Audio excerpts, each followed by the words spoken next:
Hello, everybody.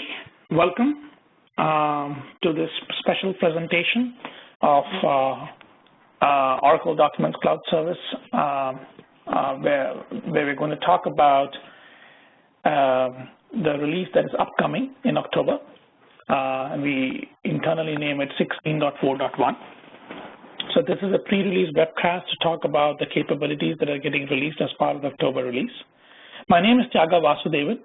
I lead product management for Oracle Documents Cloud Service, Web Center content, imaging, forms recognition, etc. And I'm joined today by my esteemed colleague, Igor Polyakov, who leads product management for Sites Cloud Service, Web Center portal, and a host of other stuff. So we have a pretty packed agenda, but before I get into that, just a quick safe harbor statement. We're going to talk about some product deliverables over certain releases. While directionally that is correct, it does not, there is no necessarily a commitment that it will release in that specific release for whatever reasons may be. You've seen this a million times, so I'm not going to spend a whole lot of time on that. What I'm going to talk about is our agenda. So I wanted to do a quick recap of our strategy. And I know I met many of you guys during Open World, and it was a pleasure to meet all of you in person.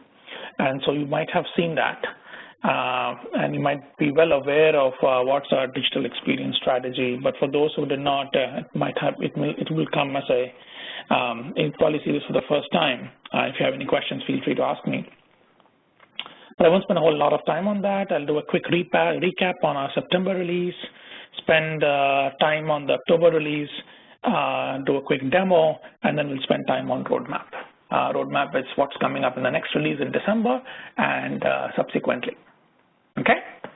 And throughout this presentation, if you have questions, please feel free to use the chat. Either me or Igor will be manning the chat and will be able to answer your questions. And we will open it up for Q&A at the very end, where you can unmute yourself and speak up. Okay, so let's do a quick recap on the strategy, right? So for those of you who've been associated with Documents Cloud Service for a long time, you probably know this. We started towards the end of 2014. That's when Documents Cloud Service actually went live. At that time, it was a pretty solid enterprise documents, cloud-based documents storage and collaboration solution, helping you to share documents with internal and external constituents. Now, over the last year and a half, while we've added enhancements to the service itself, what we've also done is we've added strong integrations or deep integrations with other services which really help to evolve our experience portfolio. So towards the mid of last year, we added the out-of-the-box integration with Process Cloud. As such, you can have out-of-the-box document workflows associated with folders. One thing that we also realized is that while that was great and it added a dimension to document collaboration, we felt that people were not necessarily utilizing our services the way we wanted it. So people would put stuff on the cloud, people would generate links, and then they would use emails for a parallel conversation, or they would use IMs for parallel conversations. In fact, sometimes people would use SMS for conversations with the links and say, hey, Tyaga, can you edit that document? Hey, Igor, can you make changes to that paragraph? So we felt we could do something better. So that's why we blended social with document management and collaboration. And the idea here is that you can now have a persistent conversation sitting next to a document or sitting next to a folder, right? So you can basically select a document, have a conversation, add a comment, and then flag people so that they can take actions on that. And then along with that, we released Sites Cloud Service, which was our way to build rich mobile-first web experiences. We talked a bit about that in the last release, and we'll talk more about that in the upcoming release. And all of this, what it has given us is it has paved the way for a new product suite, which was what was announced in Open World, which is what's called Content and Experience Cloud, which will comprise of Documents Cloud Service, Sites Cloud Service, Social, and of course, Process Cloud Service as well. So just to, if you put it in summary for what's our vision for digital experience, I'd like to break it up in two parts, if you may, but it's really a continuum throughout the content lifecycle. The bottom one, which we call digital operations, is really how we are looking at how do we enable collaboration both between internal and external parties around content creation, managing digital assets, structured content, including approvals, workflows, so that we can give you access anywhere, anytime, on any device of choice. Along with that, it is important for us to provide extensions. So extensions for us mean integrations with our App Dev Cloud, providing the DevOps tools and platform for the lifecycle of custom code, enabling microservices so that you can host your custom code in a Node.js container, for example, and then give you all the tooling that is needed for continuous integrations of these custom integrations.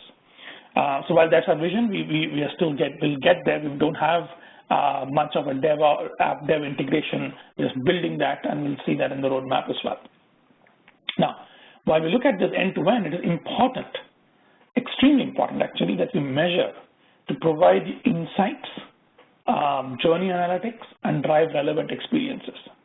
So managing content from a delivery standpoint so that you can optimize the delivery of content, structure, digital assets, social content, etc. So it's important for us to have connectors into different repositories so that we can dip into and be able to distribute the content. And so our connector architecture is important, and we're building that, and more on that in a bit. And then last but not the least, we are in our own tools of experience management, in our own tools at the Sites Cloud service, we are building self-service communities, capabilities for self-service communities around web and mobile experiences, which help you to enable streamlining, onboarding enrollments using forms and processes. Okay, so what I thought we'll do is, and as you look at the strategy and you look at some of the capabilities that you'll be able to align pretty well as, okay, so this is where this kind of capability falls as regards to the Uber strategy.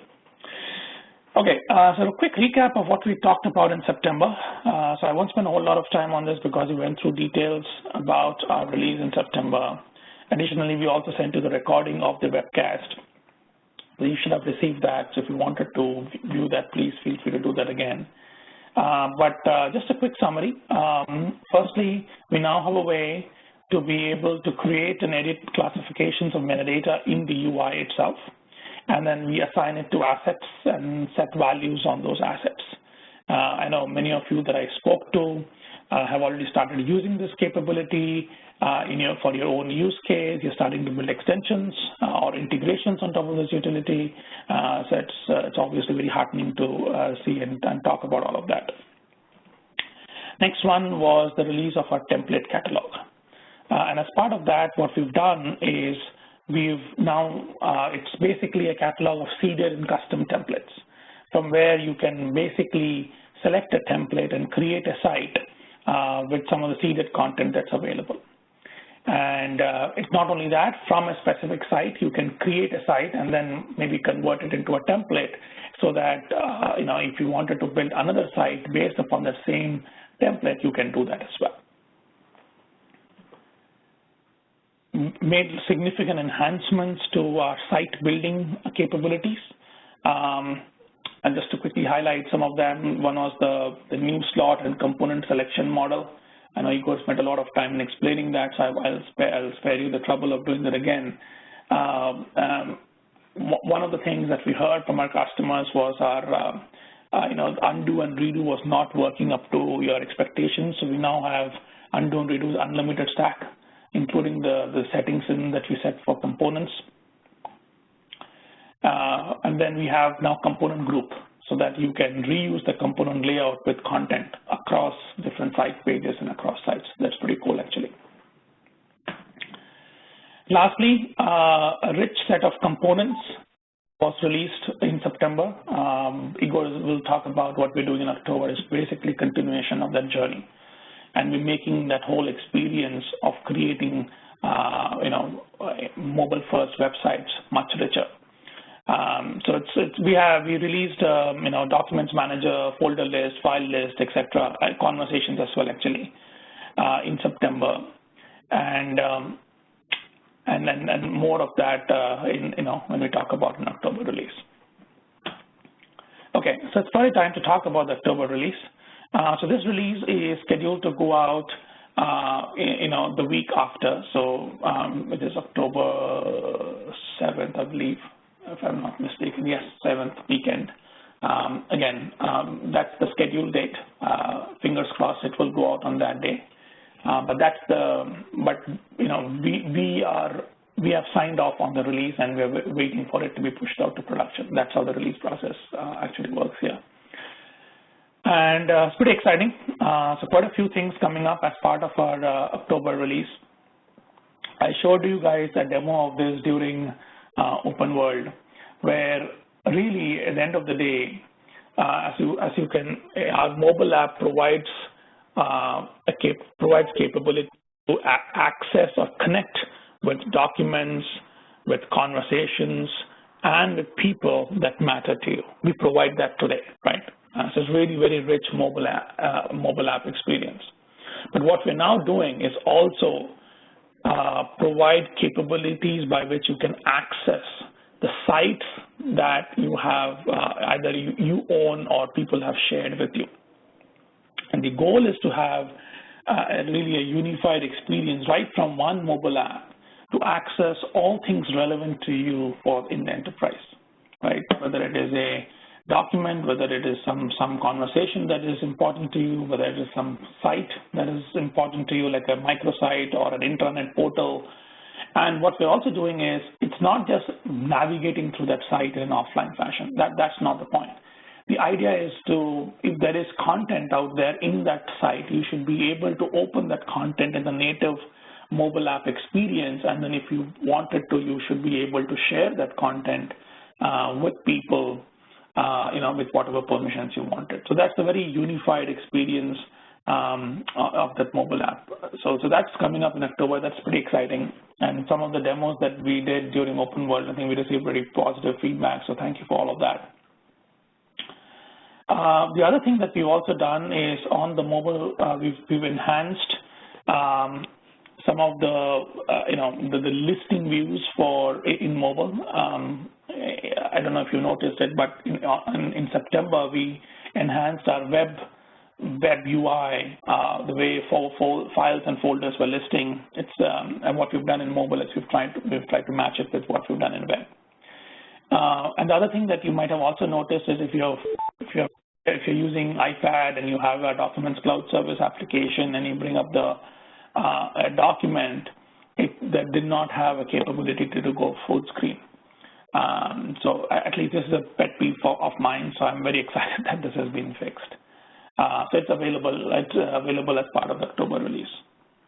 And once again, just to be clear about how mobile apps are going to be available, it will be available from the Apple App Store or Google Play Store on the day of the release. It's already been approved. It's just a matter of turning it on. Okay, so at this point, I'll let Igor start talking about some of the enhancements we're doing on the digital experience side. Okay, hello everyone. I'll briefly outline what we are adding in the October release. First of all, Tiago mentioned the work that we've done in the September release to enable use of the template catalog. Those of you who started using 16.3.5 might have noticed that there is a bit of the challenge with creating new templates, new themes. We addressed this in October release by adding what we call starter template. And the aim of the starter template really help you with developing new themes and templates. Behavior of the starter template is somewhat different from a standard template. When you create a new site from the starter template, always a new theme created with the site. For example, if you call the site like My New Site, the theme that will be created is My New Site theme. and the My New Site uses this My New Site theme so that you can start editing the theme and using the site to test the changes. So at the end, you will end up with a site that uses the theme and the new theme, and then you can, for example, convert this site, My New Site, into a new template. The starter theme that comes with this starter template is kind of a basic theme that you can see on the screenshot down below that provides kind of a useful hints how to develop certain assets, as well as provides links to documentations to the site that explains in greater details how to develop an asset. Next slide, please. Another area that we really worked is to facilitate sharing of documents and conversations through the sites. This actually required a quite significant amount of work on the server side. However, on externally, it might be not visible as much. But let me try to explain what it means. So with this new capability, we enable you to add, for example, a document link or document manager component or a conversation component, and easily share it with all sites visitors. For example, sorry, before I go through, when you share it, you will share it through a reference to the actual document, which means that the site visitors will always, for example, download the latest version of the document that you happen to update in the document repository. The way it works kind of seamlessly for the end user. So, for example, in the file picker dialog that you see on the screen, at the bottom of the file picker dialog, you will see an option to share a reference to the document on the site rather than a link to a copy of the document. In the file manager, in the document manager component, you will see a dialog to see standard kind of a select folder dialog. But then underneath, you will see an option to select folder access. You will be able, as a user, to configure access to the folder not higher than you have yourself. For example, if I'm a downloader for a folder, I can select either view or download, but I can't allow site visitors to access this folder as a contributor. Once you've done all this configuration, then any site visitor, either it is a secure site or public site, will be able to access content in this folder, and you actually don't need to keep adding, for example, keep sharing the folder with the users of the site. It's done for you kind of automatically. So, with the conversations, the behavior is somewhat different, but only in a way that we only allow today use conversations on secure sites. So really, user needs to log in and needs to authenticate to see and to view the conversation. User does not necessarily need to be a member of the conversation to view the content. However, if user wants to kind of participate in the conversation, he can join and then post messages or upload files and so on. So it makes it very easy to use conversations or document folder or links to documents on a site. Next slide, please. We added several new components to the component catalog, the conversation component, and I already kind of talked about the conversation component at certain length, but really it exposes the conversation and allows you to or this site visitor to participate in this conversation. In this release, we only allow exposing standalone conversations through this application. Going forward, we will add capability to show together document and conversation that is about this document that you can see in the standard documents kind of a UI. We added another new component, which is called text. Text really is aimed at enabling like really precise formatting of the text contributed on the page. So this is a plain text editor, so you're only able to enter text or hit a return to enter new string. And once you are done, you can select what HTML tag the text that you entered will be wrapped on the page. Supported tags are paragraph and headings from 1 to 6, H1 to H6. The styling to this H1, H2 is configured in the theme, so in that way you can style the text in the text component consistently with the theme style. The last but not the least component that we added video component. Video component enables you to select MP4 video in the documents repository and then stream it directly from the document repository. You can use this component to address use cases that require creating something like a video portal. That's the term, kind of industry term for sites that are aimed to at sharing videos with the end users. Next slide, please. The other area of enhancements is related to the assets development.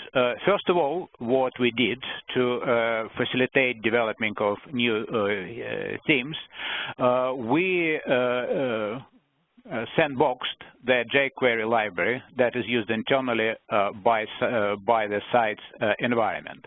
It now runs in the conflict mode, no conflict mode, and in that way, we allow you to use any version of jQuery library with any plugins of your choice in your custom theme. There will be no conflict between the jQuery, the library that you use in the theme, and jQuery library that we use kind of internally. So it makes it much easier to develop a new theme. We added several new functions to Sites SDK to facilitate using documents assets, kind of digital assets from the document repository. First of all, we added a function called File Picker that enables you in your custom component to provide like file selection capability. Once files are selected, a callback function that you obviously need to implement is called to allow you to deal with this with the selected assets. Then, for example, you can use another method to set component assets, and then typically this would happen in the settings UI for your component. Then in the components itself, you can use get property to access the site's assets. Again, this allows you easily to create components such as slider that require, for example, videos or images from the document repository. Another interesting feature, we enabled site update preview in a separate browser tab or window. So effectively, when you are working on a new site, you don't need to publish it to be able to preview what you see in kind of either in a separate window or on a mobile device. The URL, and I'll show it, actually it's at the bottom of this slide.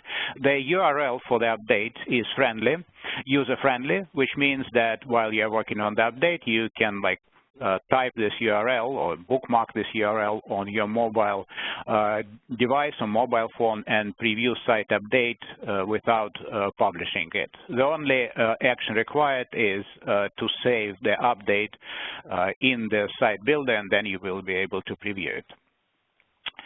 Now, next slide, and I think this will be actually a quick demo. So let me share my screen.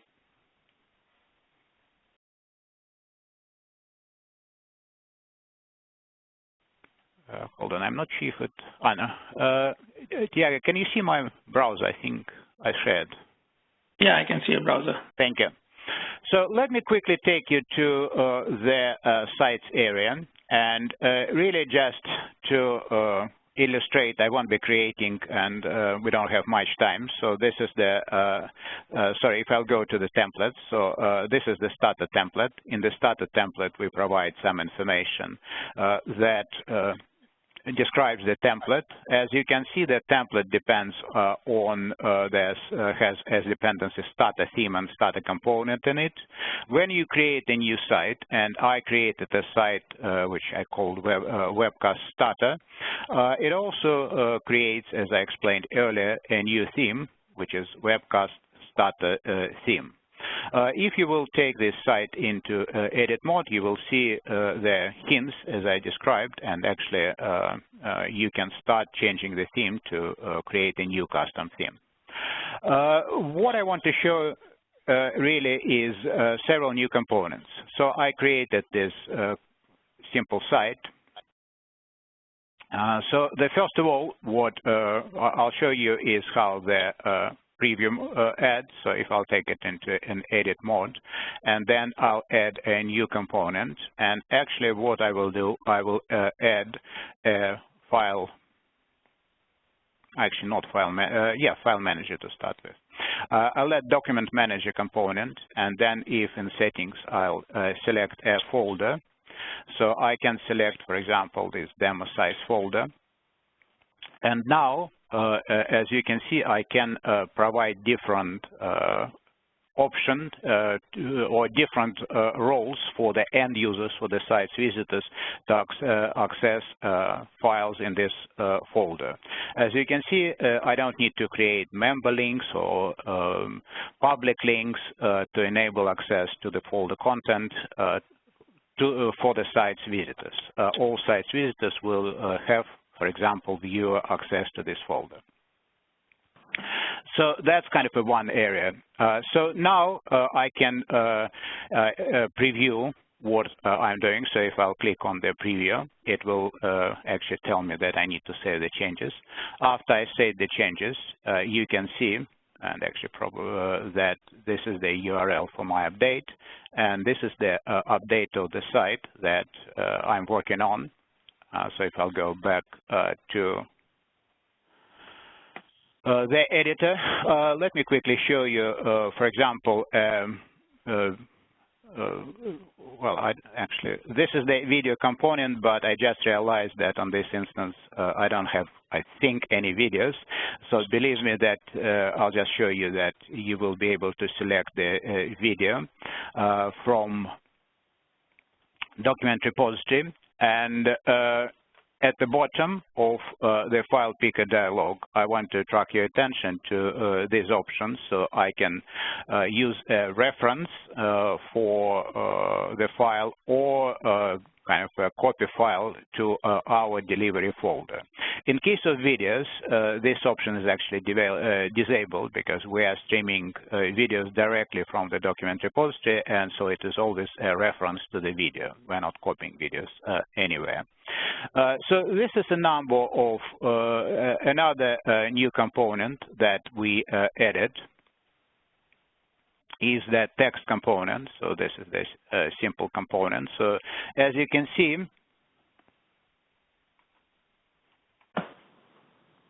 I can only can enter some text here. It is a plain text editor. Once I enter this text, I can go and select in the settings option. So by default, it is wrapped into the paragraph HTML tag, but I have an option to select H1, H2, or other headings.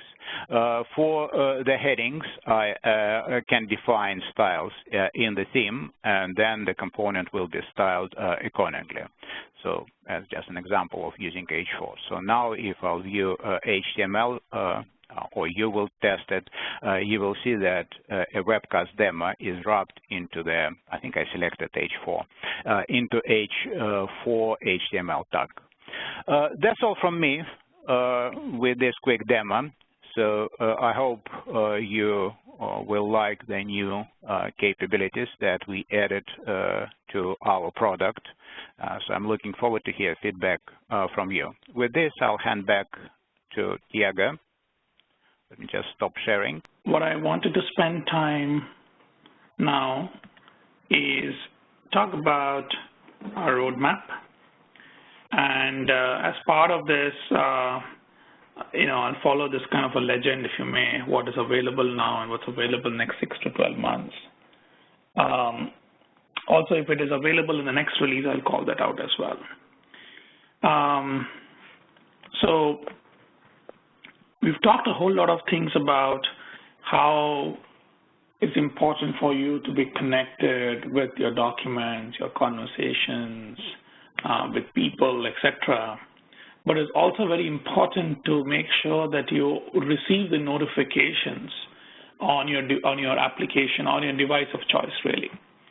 So, for example, if you have a conversation on a document, you made some updates to the conversation, or you flagged someone, today we have a way to notify you over email, where you can see those flags through your web UI, which you are familiar, and also you receive those desktop notifications, which we demoed last time. So what's coming up now is to be able to receive the same kind of notifications on your mobile device, basically through push notifications. We were actually hopeful that we could release it as part of our October release, but we have some infrastructure issues that we need to deal with. So, we'll definitely make it to the December release.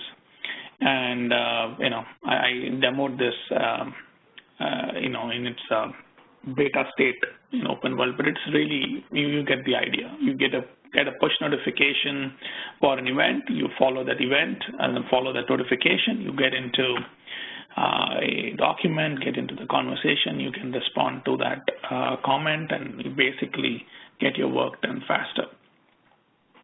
And we are expanding upon the events for which you can receive notification. Initially, it will be limited to the events that are happening within the social conversation. Soon, you will be able to get notifications on document events, like if a new version of the document gets updated. Then you will probably get a notification. Or if the document or someone created or shared the document, the admin can get notifications. So there's a whole lot of use cases that we can deal with.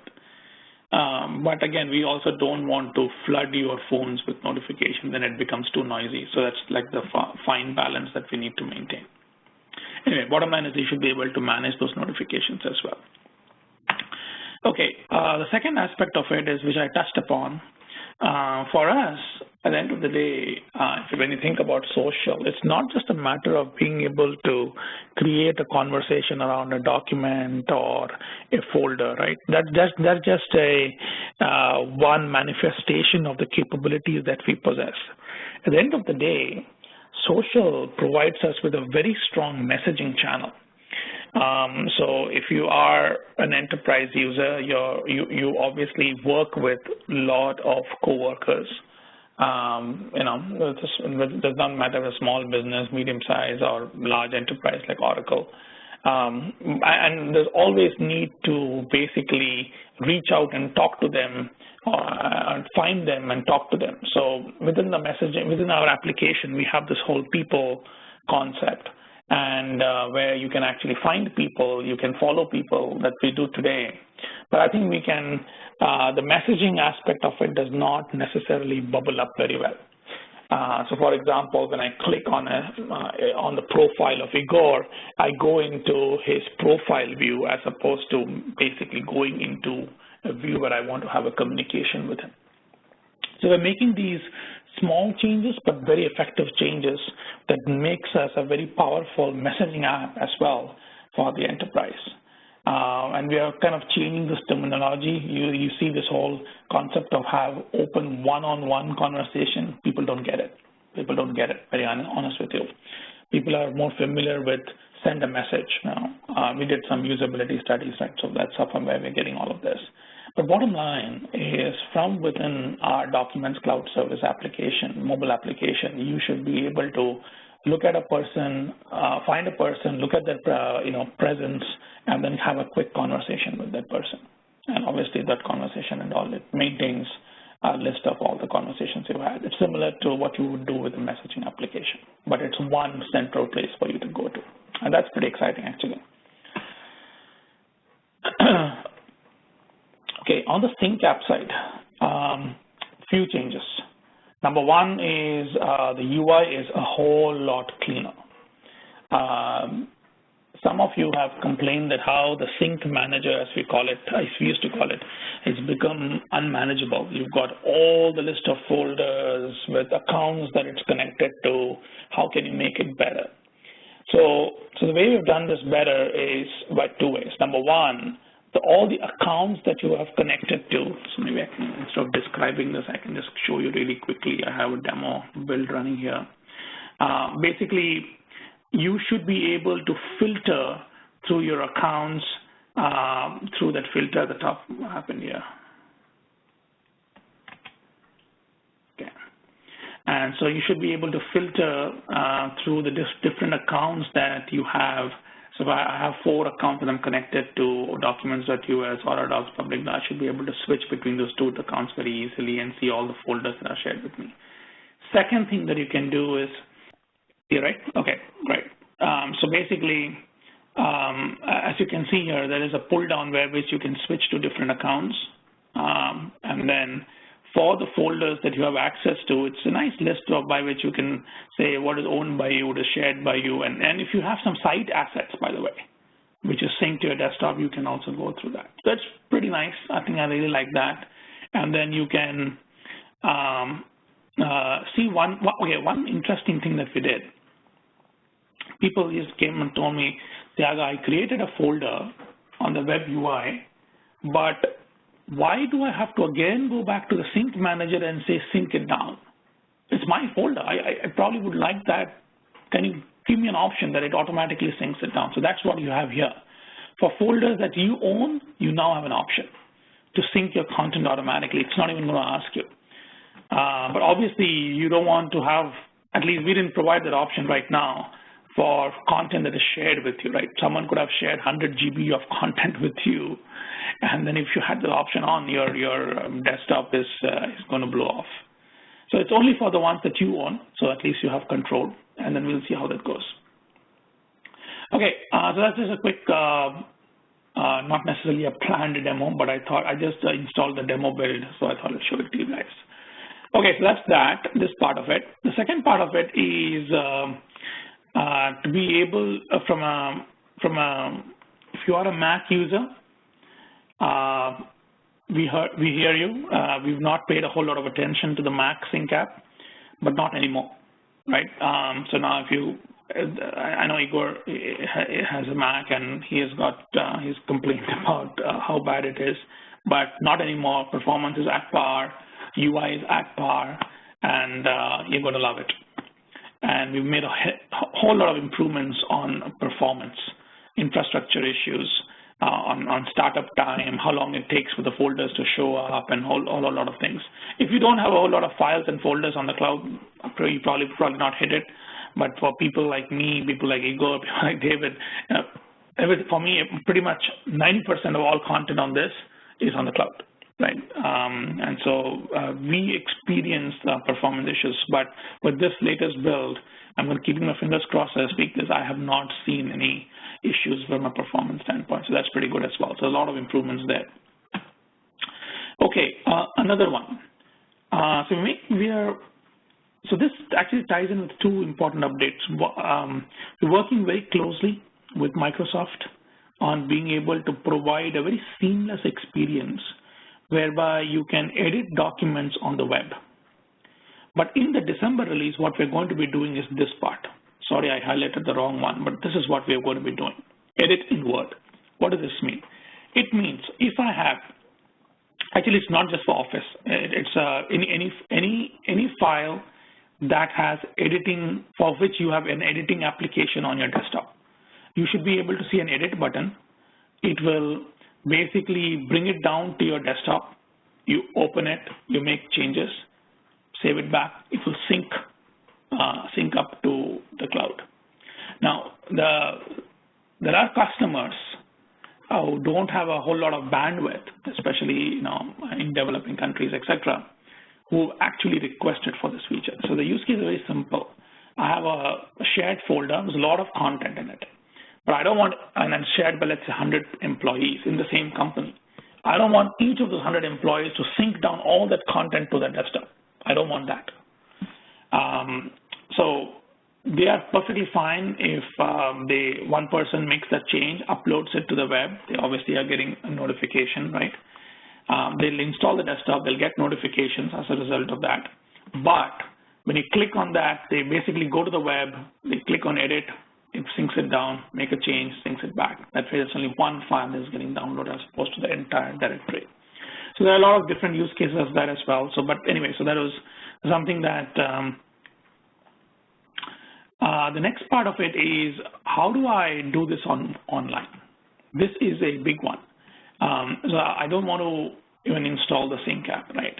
So for that, that's where I was trying to get right with the Microsoft relationship. So that to be able to seamlessly open it in Word Online, obviously you need to have an Office 365 account, right? I mean, assuming that you do, then you'll seamlessly open it there, you make some changes, and you save it back to us. So that's not as part of the December release. That's subsequent to that. But the important part of that is you also get capabilities like co-authoring, because Microsoft has provided SDKs to integrate with, which is pretty cool. That's important. So what's important, what's coming in December is the capability to edit it in the desktop. Now, for mobile, so this is not the December release that I'm now moved past it. It's for the next, so the blue ones indicate next 6 to 12 months. So yeah, you can roughly figure out the time frame. So the green ones are the ones that we already have, right? You know that in mobile device, you have access to documents, conversation sites. You can do pretty much all the collaboration capabilities that you can do on the web. And then we already talked about messaging. Now, on the mobile device as well, you do have a way to edit documents, the Office documents today. It's just a little bit convoluted. You need to go through this whole Office, iOS extensions, where you go and add a location and then find Documents Cloud Service and add it to Office location. And then if you make you bring up the document in Office, make some changes, it saves it back to Documents Cloud. However, that experience can be made better. For example, if you're viewing the document in the mobile app, how can I click on the edit button and similar to what I showed you on the web, how can I bring it to the editing application on mobile, make changes and save it back to Documents Cloud? So that is the one that we need to nail. And again, that does not come out of the box, right? So that needs you to be part of this whole developer ecosystem, have some business relationship, etc. The good news of all of this is we are very close, right? And the paperwork has all been approved. That's the biggest challenge here, not the technical challenge. And then now we are on the verge of starting the development. So I expect this to happen anytime, early next year. We should be able to release this to you guys. Along with that, we're working on simple content approval workflows. So as you can see on the screenshot, right, if you have an image that you're working on which ties with our digital assets management story, actually I'll talk about in a second. You should be able to view that asset, and if you can approve or reject it, and it will automatically take that action and update the status of that, including annotations in mobile, which is coming right now. The other thing that we've been exploring is that if you're going to be talking about digital assets, it's not just images. It's in fact mostly it's going to be around videos, right? And one of the things around videos is it's not just adding comments to videos. I can't tell Igor, please take a look at time at 10 minutes of this video, please change that image. That's not going to fly. You've got to go into the video, you're going to point to that point and then say, okay, change this image. And that technically is challenging. So we need capabilities in our video platform to be able to do that. But the good news is that I think we think we have a way. So what we're going to do first is we're going to come up with capabilities for transcoding so that at least all videos that we upload we'll be able to stream it, right? That's one consistent format. And then we're going to use the same enhancements that we've made for video platform to be able to provide capabilities to annotate on that video. So one step at a time. It's a crawl, walk, run. Okay, digital asset management. So for those of you who attended Open World, this was pretty much the talk of the town, right? What we are working on. We had a great session with one of our customers, Macy's China. And so they basically have a strong use case for digital asset management for their multi-channel strategy in China. And it's not just tied with their own microsites, right? It's tied with what they're doing on social, what they're doing with WeChat, and a whole lot of things. But anyway, bottom line is that we want to be providing a way to be able to find and reuse these assets, these digital assets across different projects, be able to tag them, be able to add them to collections, be able to add processes through PCS to these collections. And then the idea is that your digital asset management tool provides you a one-stop shop to go and view all the assets available for consumption, all the assets available for me to approve, and I should be able to do that, right, from one place. I don't have to go doing some customer validation with a couple of customers. They currently, number one, they don't have a very sophisticated approval process. They're using emails to do that. So obviously this is going to get even better. But more importantly, they don't want to go to 5 different places to approve assets. They go to one place, they see all the assets, and they can easily approve it. And then as part of the same so-called platform, the video platform I talked about is the capability for rendition management. People who are from the content management space will know this, that in Web Center content, we had this capability when you upload assets, you can generate multiple renditions. We're bringing similar capabilities to the cloud, but obviously we have to scale it, make it faster and efficient. And so that's coming soon. And basically the idea is that when you manage these digital assets, you should be able to manage multiple renditions of that asset as well. And it's not just about digital assets, right? It's about structured content as well, where really at the end of the day, you could define a data model and then link that data model or attach different assets to that data model. And basically, so you can have, in this example, like I'm showing you, I'm creating an article. And as part of the article, I have some images and I have some videos.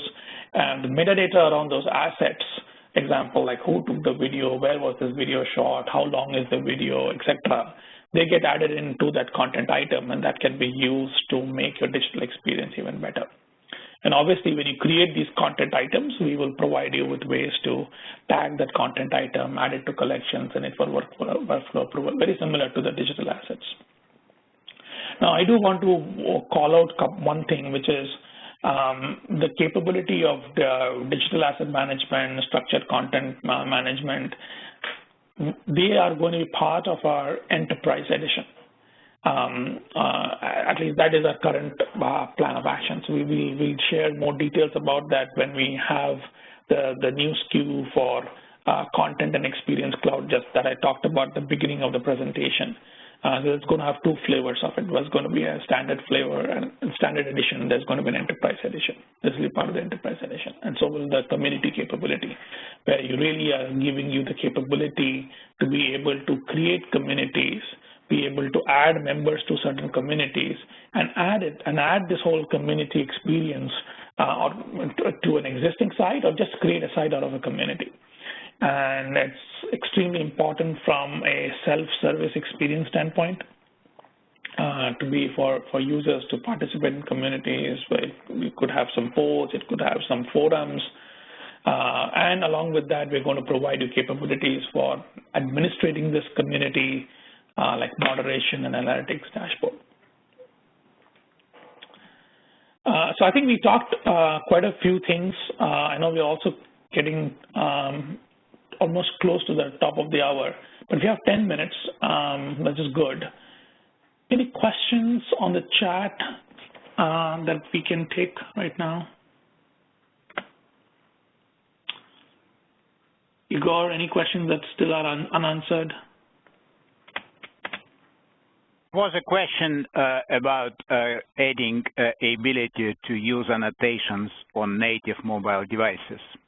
I don't know if you want to take it. I'll take that. Yeah, exactly. So as I mentioned, right, we are working on that capability. So just to dig one level deeper, currently our renditions are all based upon our image-based renditions. So we are working on moving to an HTML5 based renditions. Mobile is going to be the first consumer of that.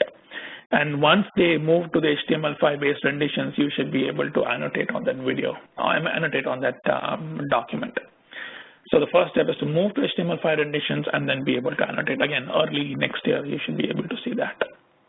Okay. Another question is... hold on. On that topic, I just want to call out one thing. You can have a conversation on a file in mobile, no problem. Just so that you guys know that, right? I mean, you can always select the document and say, go to the conversation, add comments, etc. What you can't do is highlight a certain area within that image and add a comment on that. So that's the annotation part. And that's going to come after I move to HTML5. We move to HTML5. Okay. The viewer will move to HTML5, yeah. Correct. That is correct. There's a question about the content and digital experience is a new SKU. We're actually adding two additions. One is standard and another one enterprise. The existing licenses of docs, SCS, they will map directly to the standard edition.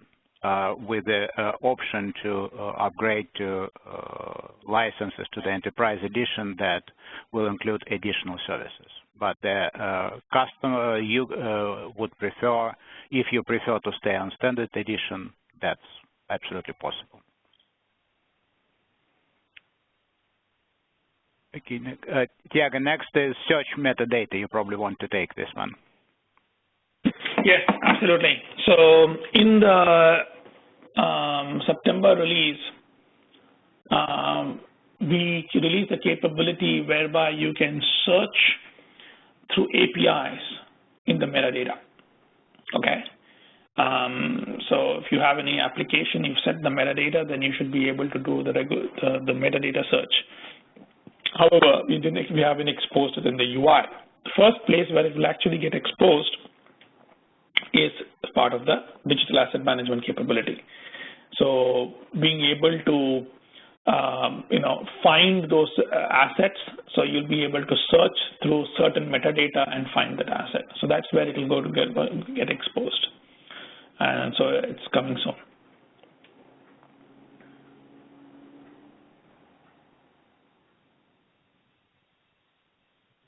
Search API, okay, then possibly find public links quickly and get an overview of all files within a public link. It's also missing the analytics. Yeah, I think that's a very good point.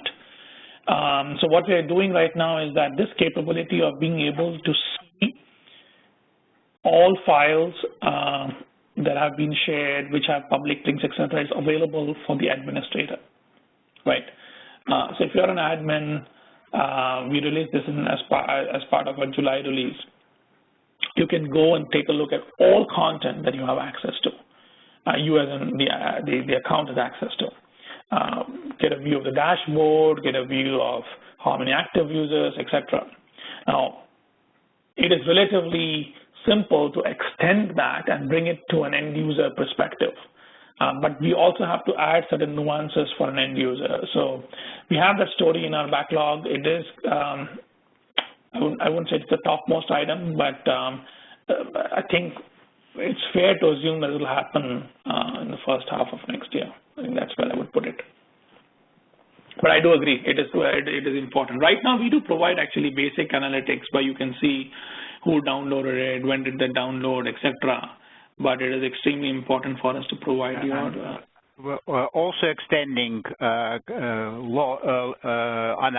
to log access to their assets through this shared links through the sites that I described in my part of today's presentation. So this information is available on the logs and will be exposed through the analytics dashboard. So effectively, you will be able to see through what document was accessed for what site, and if site is secure by what user. Yeah, there's a question about API catalog not reflecting metadata search. I don't know why that is the case. John, do you mind reaching out to me privately? My email address is tyaga.vasudevan. To you guys. If anybody has any specific question, just send it over to me, and I will follow up and get back to you guys. It should be reflected.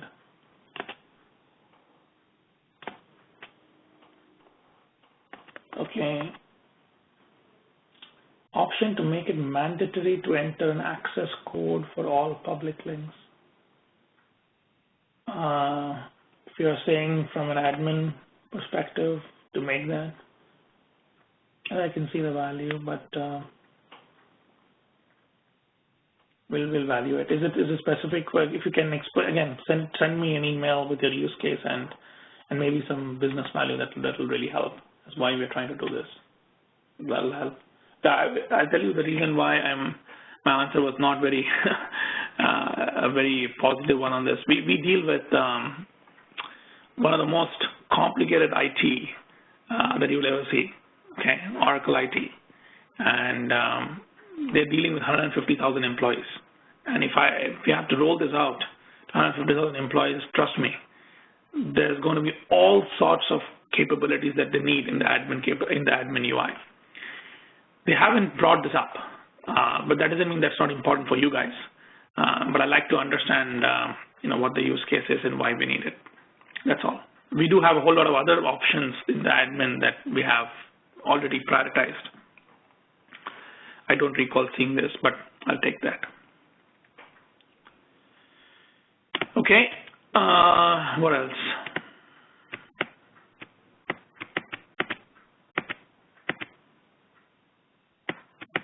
Someone search API. Guys, if you want to speak up, you can just do *6. It'll be good to hear your voices as well.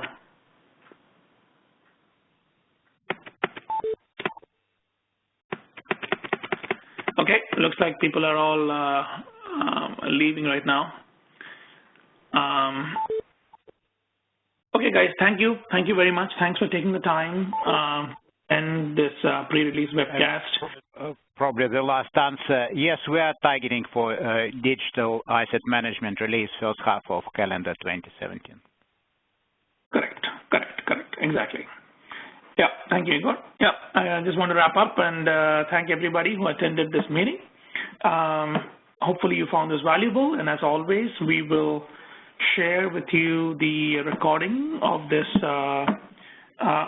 webcast so that you can always refer to it when you need it. And once the release goes out, we will also send out a communication to all of you that the release has gone out, and then you can play around with all these new capabilities. Thank you, and have a good rest of the day. Thank you.